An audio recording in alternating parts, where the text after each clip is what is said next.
Assalamualaikum warahmatullahi wabarakatuh. Hai, apa kabar semuanya? Muli di sini siap berbagi cerita pada sore hari ini. Tentunya masih di podcast kesayangan kita semua, yaitu obrolan pesona tentunya. Tentu saja, masih seperti biasanya, Muli bakal nemenin waktu luang kalian dengan informasi-informasi menarik dan pastinya berfaedah untuk kita semua. Tapi kali ini Muli nggak bakal sendirian nih. Pada kesempatan kali ini, kita kedatangan narasumber luar biasa yang bakal memotivasi banget, yang paham banget tentang pembahasan kita tentunya. Mereka adalah mahasiswa-mahasiswi dari IAIN Samarinda, jurusan Tadris Bahasa Inggris, yaitu ada Muhammad Atala Insyiraer, Siti Radatul Jannah, dan Khani Handayani. Selamat sore kakak-kakak. Sore. Assalamualaikum, selamat sore. Oke, apa kabarnya hari ini? Alhamdulillah baik. Alhamdulillah, kabar baik. Alhamdulillah baik. Alhamdulillah. Terima kasih sudah meluangkan waktu untuk hadir di podcast kami. Mungkin agar lebih dikenal oleh para penyimak atau pendengar, silahkan kakak-kakak perkenalkan diri masing-masing. Mungkin kita dimulai dari kakak Hadi Handayani, silahkan. Oke, Assalamualaikum warahmatullahi wabarakatuh. Selamat sore para pendengar. Perkenalkan nama saya Khani Handayani dari program studi Tadris Bahasa Inggris semester 6. Terima kasih. Sama-sama kakak Hani. Selanjutnya mungkin bisa dilanjut oleh kakak Siti Radatul Jannah, silahkan. Assalamualaikum warahmatullahi wabarakatuh. Perkenalkan, nama saya Siti Raudatul Jannah dari program studi Tadris Bahasa Inggris semester 6. Kasih. Sama-sama. Baik. Selanjutnya nih yang terakhir. Kita akan narasumber terakhir itu Muhammad Atala Insyirah. Silahkan kakak untuk memperkenalkan dirinya. Assalamualaikum warahmatullahi wabarakatuh. Halo semuanya. Perkenalkan, namaku Muhammad Atala Insyira. Aku mahasiswa dari Institut Agama Islam Negeri Samarinda, jurusan Tadris Bahasa Inggris, sekarang semester 6. Oke. Ya, Sobat Pesona, tentang bahasan kita kali ini yaitu bertema cara nge-handle nih, atau menangani kesulitan dalam berbahasa Inggris. Tanpa berlama-lama waktu, kita langsung aja menggali informasi atau bertanya satu persatu ke para narasumber kita.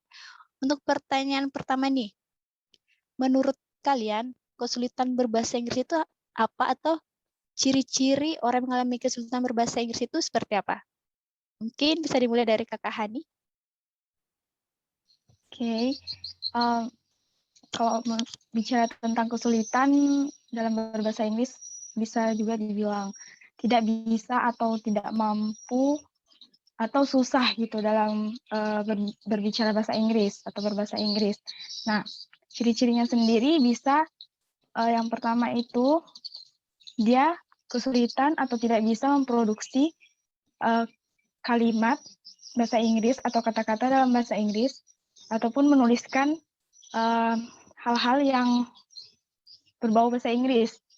Yang kedua itu ciri-cirinya dia bisa memahami apa yang orang bilang dalam bahasa Inggris, tapi dia sulit dalam berbicara juga dan menulis. Yang ketiga itu dia bisa menulis bahasa Inggris, tetapi dia kesulitan dalam mengungkapkan atau berbicara bahasa Inggris. Mungkin itu beberapa ciri-ciri kesulitan dalam berbahasa Inggris yang saya tahu. Oke, terima kasih Kakak Hani. Sama-sama.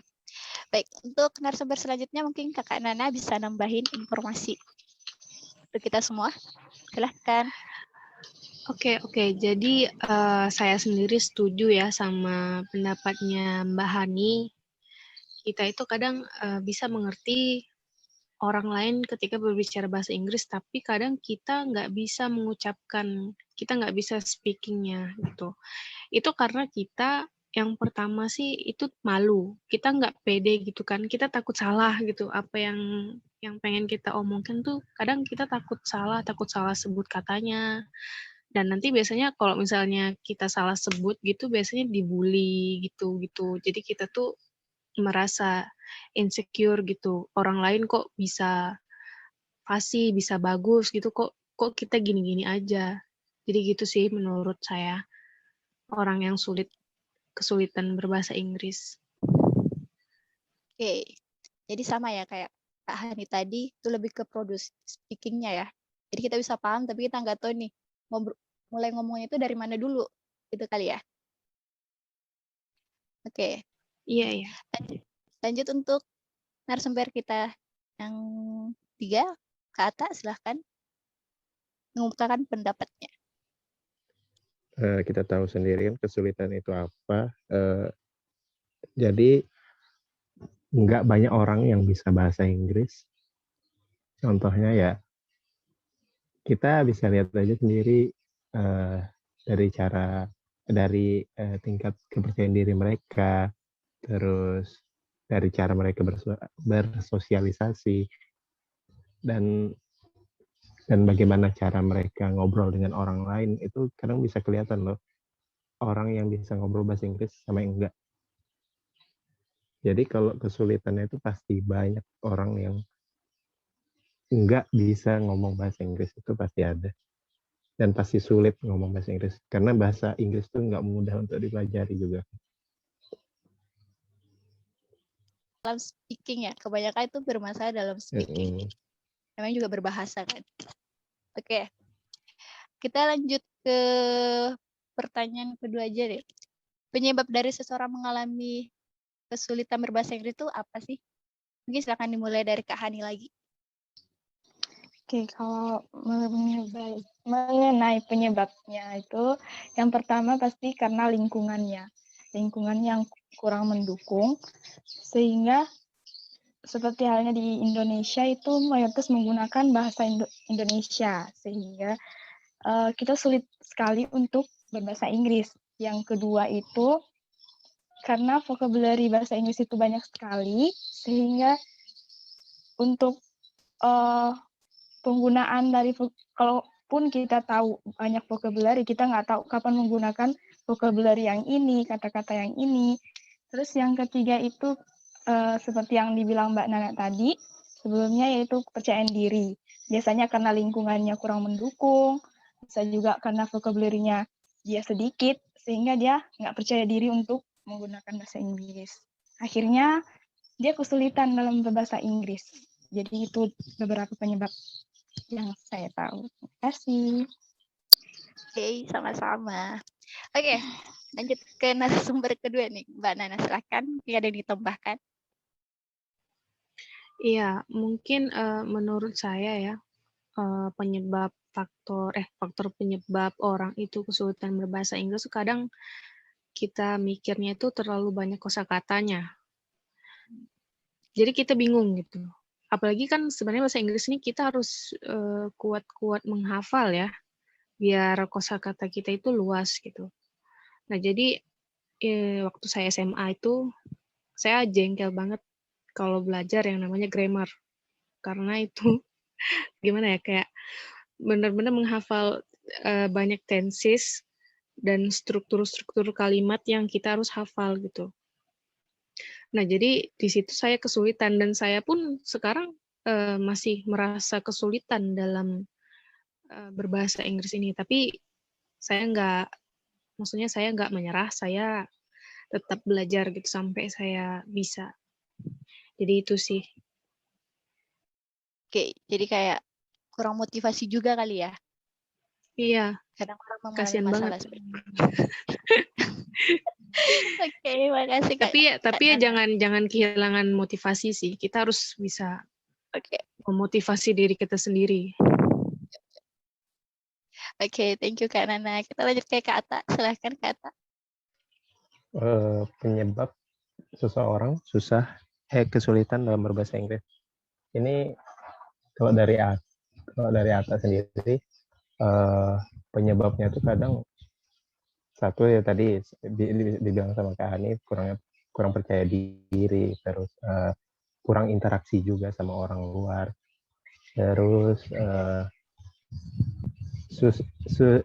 mereka tuh kayak takut gitu dalam berbicara dalam bahasa Inggris, takut salah, pokoknya mereka takut salah gitu. Jadi karena takut salah itu menyebabkan mereka agak sulit dalam belajar bahasa Inggris. Mungkin itu aja. Oke, jadi yang saya bisa tangkap itu dari ada faktor yang anxiety ya, kayak kecemasan gitu. Ada faktor lingkungan yang nggak Cemas. mendukung. Terus ada kayak penggunaan vocab yang nggak tahu ini mulai dari mana. Terus apa tadi ya? Yang faktor motivasi juga sih, pasti itu yang utama kan. Keinginan untuk bisa terus belajar bahasa Inggris.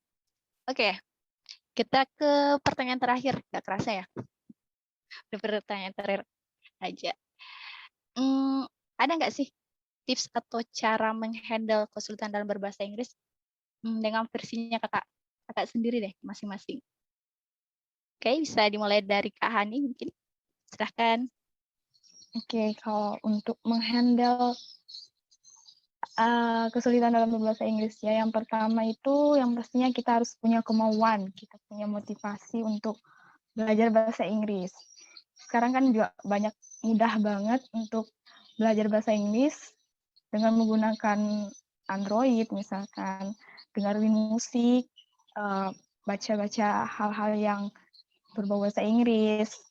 Mungkin dengan begitu bisa membantu kita dalam belajar atau tahu banyak hal tentang bahasa Inggris, sehingga kita bisa mengatasi kesulitan kita dalam berbahasa Inggris, terutama itu vocabulary ya, yang paling umum diketahui agar bisa berbicara bahasa Inggris. Kemudian sering untuk menghilangkan rasa takut, yaitu kita sering praktis terus tuh cari lingkungan yang bisa memotivasi kita juga untuk berbahasa Inggris. Mungkin itu saja Mbak Muli. Terima kasih. Terima kasih Kakak Hani. Oke, untuk narasumber selanjutnya Kak Nana nih. Ya, silahkan untuk berbagi informasi. Oke. Jadi biar kita itu nggak kesulitan lagi bahasa Inggris itu, yang pertama kita harus bisa menciptakan lingkungan yang nyaman dan mendukung untuk kita sendiri, untuk kita belajar. Kita harus bisa enjoy, kita harus bisa fun ketika belajar bahasa Inggris. Terus yang paling penting, lawanlah rasa malas. Apalagi malas menghafal kosakata baru. Karena ini penting nih, karena kalau misalnya kosakata kita banyak, otomatis kita bakal cepet juga gitu, speakingnya bagus gitu. Terus, biasakan diri kita itu dengan bahasa Inggris. Contoh kecilnya, misalnya settingan HP kita ini bahasa Indonesia. Kita harus ubah itu ke bahasa Inggris. Jadi kita tuh otomatis terbiasa gitu. Nah, jangan cuma settingan HP doang, settingan sosmed pun harus bahasa Inggris gitu. Jadi dari situ kita mulai terbiasa. Dan yang terakhir itu kita harus rutin praktik. Misalnya kita praktik sendiri aja di rumah gitu, kita praktik pronunciation yang baik itu seperti apa. Terus tuh mungkin kita bisa praktik sama kakak kita atau mungkin ibu atau mungkin sepupu yang memang bisa bahasa Inggris, atau buat kayak conversation gitu antara satu atau dua orang gitu. Jadi menurut saya itu bisa mengembangkan diri kita agar kita tuh nggak terlalu sulit dalam berbahasa Inggris gitu. Oke. Terima kasih Kak Nana. Kita lanjut ke narasumber terakhir yaitu Kak Ata. Ayo silakan. Kalau dari aku tipsnya sih, pokoknya sering-sering berinteraksi dengan native speaker gitu. Terus kan sekarang kita udah zamannya era digital kan, yang memang mudah banget ketemu antara orang luar negeri sama kita gitu. Jadi ya sering-sering aja gunakan platform-platform yang mudah diakses kayak YouTube, belajar dari YouTube. Banyak sekarang media-media belajar online maupun offline bisa juga. Jadi apa sih ada gunanya zaman sekarang tuh, era digital sekarang kalau nggak digunakan secara baik-baik. Ya, mungkin itu aja. Oke, terima kasih kakak-kakak sudah memberikan informasinya. Jadi kayak menurut Kak Ata tadi, kalau bisa yang saya tangkap dari 3 narasumber ini intinya praktik ya. bisa dari native speaker, walaupun mungkin saat ini kita nggak bisa berinteraksi langsung nih dengan native speaker, soalnya kita ada di Indonesia kan secara geografis. Kita bisa gunakan sosial media yang kita punya. Terus memang seandainya cukup sulit lagi untuk hal itu, kita bisa berlatih sendiri, seperti pronunciation yang bilang Kak Nana tadi. Dan intinya perbanyak vocabulary. Itu tadi poin dari Kak Hani ya. Perbanyak vocabulary karena itu sumber atau dasar kita untuk ke step pembelajaran selanjutnya di dalam berbahasa Inggris. Oke, terima kasih kakak yang sudah meluangkan waktunya untuk sharing di sore hari ini. Nah, itu tadi permohonan seluruh dari para narasumber mengenai cara mengatasi kesulitan dalam berbahasa Inggris. Semoga bermanfaat untuk kita semua, terutama bagi kalian yang mungkin merasa mengalami kesulitan dalam berbahasa Inggris. Terima kasih untuk para narasumber yang telah mau berbagi informasi kepada kita semua. Bagi kalian ini yang terus mendapatkan informasi yang up-to-date dan menarik, pastinya terus stay tune di kanal YouTube kita, di Broadcasting TBI. Terima kasih dan sampai jumpa di podcast Obrolan Pesona selanjutnya. Have a nice day. Wassalamualaikum warahmatullahi wabarakatuh. Waalaikumsalam. Waalaikumsalam warahmatullahi Terima kasih. wabarakatuh. Sama-sama. Thank you.